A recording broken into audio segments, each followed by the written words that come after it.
வணக்கம். நம்ம எல்லாருக்கும் ரொம்ப ரொம்ப பரிச்சயமான ஒரு உருவம். நம்ம தினமும் பார்க்கறோம், அன்போட வணங்குறோம். ஆனா, அந்த எளிமையான தோற்றத்துக்கு பின்னால ஒரு பெரிய பிரபஞ்ச ரகசியமே அடங்கி இருக்குன்னு சொன்னா நம்புவீங்களா? வாங்க, அந்த ஆழமான தத்துவத்துக்குள்ள இன்னைக்கு நாம ஒரு பயணம் போகலாம். உண்மைதாங்க. தமிழ்நாட்டுல நீங்க எங்க போனாலும் சரி, ஒரு பெரிய கோவில் கோபுரமா இருக்கலாம், இல்லன்னா ஒரு அமைதியான அரசமரத்தடியில ஒரு சின்ன சன்னதியா இருக்கலாம், அங்க கண்டிப்பா பிள்ளையார பார்க்கலாம். அவர் வெறும் ஒரு சாமி மட்டும் இல்லைங்க, நம்ம வாழ்க்கையோட, நம்ம கலாச்சாரத்தோட ஒரு பிரிக்க முடியாத அங்கமா கலந்துட்டார். அப்போ இவ்ளோ பரிச்சயமான இந்த உருவத்துக்கு பின்னாடி என்னதான் இருக்கு?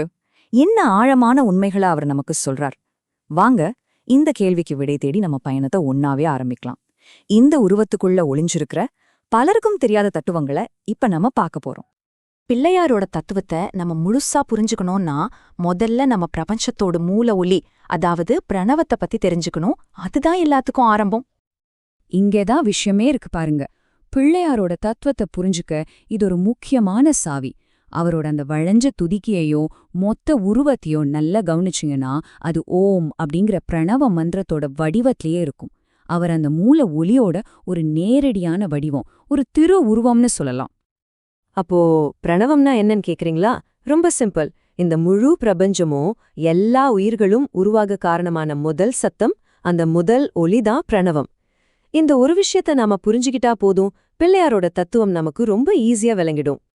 சரி, இப்ப அவரோட அந்த ஸ்பெஷலான உருவத்துக்கு வருவோம். அதுல இருக்கிற ஒரு அங்கத்துக்கும் பின்னாடியும் ஒரு ஆழமான அர்த்தம் இருக்கு. வாங்க, அத ஒண்ணா என்னன்னு பார்க்கலாம். இந்த கேள்வி நம்மில் பல பேருக்கு வந்திருக்கும் இல்லையா? யோசிச்சு பாருங்க, இவ்ளோ பெரிய உருவமா இருக்கிற கடவுள் ஏன் இத்தனோண்டு ஒரு சின்ன வாகனத்தை செலக்ட் பண்ணணும்? ஒரு யானைக்கும் ஒரு சுண்டலிக்கும் என்ன சம்பந்தம்? வாங்க, இதுக்கு பின்னாடி இருக்கிற தத்துவத்தை இப்ப பார்க்கலாம். இதுக்கு பின்னாடி இருக்கிற தத்துவம் ரொம்ப ரொம்ப அழகான ஒண்ணுங்க. பாருங்க, அவரோட உருவம் இந்த பிரபஞ்சமே அதுக்குள்ள அடங்குற மாதிரி அவ்ளோ பிரம்மாண்டமா இருந்தாலும் அவர் ரொம்ப லேசானவர். ரொம்ப எளிமையா அவரை நாம் அணுக முடியும். பக்தர்களோட மனசுல ஒரு பாரமா நான் இருக்க மாட்டேன், ஒரு அருளா அன்பா ரொம்ப லேசா குடியிருப்பேன்னு சொல்ற மாதிரி இருக்கு.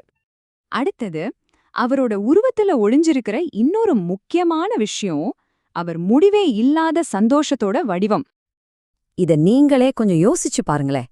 நாம நிலாவையோ இல்ல ஒரு பெரிய கடலையோ ஏன் ஒரு யானையையோ எவ்வளவு நேரம் வேணாலும் பார்த்துக்கிட்டே இருக்கலாம். நமக்கு அழுக்கவே அழுக்காது. ஒரு சந்தோஷம் வரும் இல்லையா?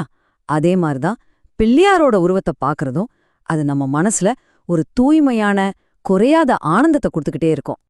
சரி, ஆனந்தமா மட்டும் இல்ல, அவரோட உருவத்துல இருக்கிற சில விஷயங்கள் நமக்கு வாழ்க்கைக்கு தேவையான பாடங்களையும் சொல்லிக் கொடுக்குது. அது என்னன்னு பாப்போமா? இந்த கதை நமக்கு ஒரு ரொம்ப ஆழமான பாடத்தை சொல்லுது. பொதுவா ஒரு யானைக்கு அதோட தந்தம்தான் பெருமை, அழகு எல்லாமே. ஆனா பிள்ளையார் என்ன செஞ்சாரு? மகாபாரதத்தை எழுதணுங்கிற ஒரு பெரிய கடமைக்காக தன்னோட தந்தத்துல ஒன்னையே உடைச்சு எழுதுகோலா மாத்திக்கிட்டார். இதுல இருந்து என்ன தெரியுது? நம்ம அழகு, நம்ம பெருமைய விட தர்மமும் கடமையும் தான் ரொம்ப முக்கியங்கிறத இந்த ஒரே ஒரு செயல் மூலமா நமக்கு உணர்த்துறார்.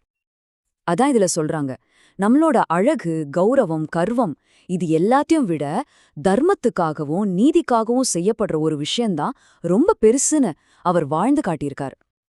அவர் செஞ்ச இந்த தியாகத்தோட தத்துவம் நாம அவருக்கு செய்யற ஒரு முக்கியமான சடங்குலையும் இருக்கு. அது என்ன தெரியுமா?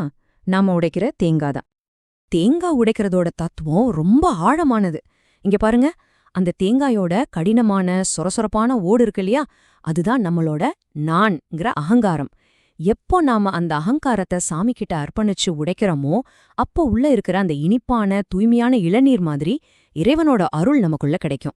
இதுவும் ஒரு விதமான தியாகத்தோட குறியீடுதான். சரி, இப்போ நம்ம இந்த விளக்கத்தோட கடைசி பகுதிக்கு வந்துட்டோம். பிள்ளையாரோட முக்கியமான ஒரு அம்சம், அவர் எப்படி நமக்கு அருள் பாலிக்கலாருங்கிறத பத்தி பார்க்கலாம்.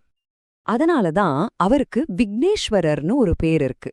விக்னம்னா தடை, விக்னேஸ்வரர்னா தடைகளை நீக்கிறவர்னு அர்த்தம். நாம எந்த ஒரு காரியத்தை ஆரம்பிச்சாலும் அதுல வர தடைகளை நீக்கி வெற்றிக்கான வழிய காட்டுறவர் அவருதான்.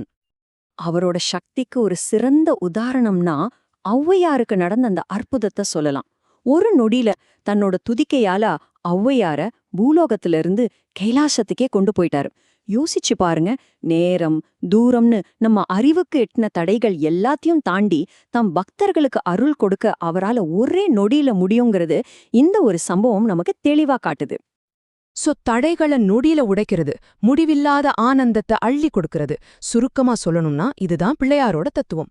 பார்க்க ஒரு அழகான குழந்தை மாதிரி எளிமையா இருந்தாலும் அதுக்கு பின்னால இருக்கிறது ரொம்ப ரொம்ப சக்தி வாய்ந்த ஒரு விஷயம். அதனாலதான் நாம் அவரை வணங்கி அவருக்கு படையல் செஞ்சு வேண்டிக்கிறோம். இதுவரைக்கும் நாம பார்த்த எல்லா தத்துவங்களும் இதுல ஒண்ணு சேருது. எதுக்கு? தடைகள் இல்லாத ஒரு நல்ல நிறைவான வாழ்க்கைய வாழ்றதுக்கு தான். சரி, கடைசியா உங்களுக்காக ஒரு கேள்வி. இந்த விளக்கத்தோட மையக் கருத்தை உங்க வாழ்க்கையோட பொருத்தி பாருங்க.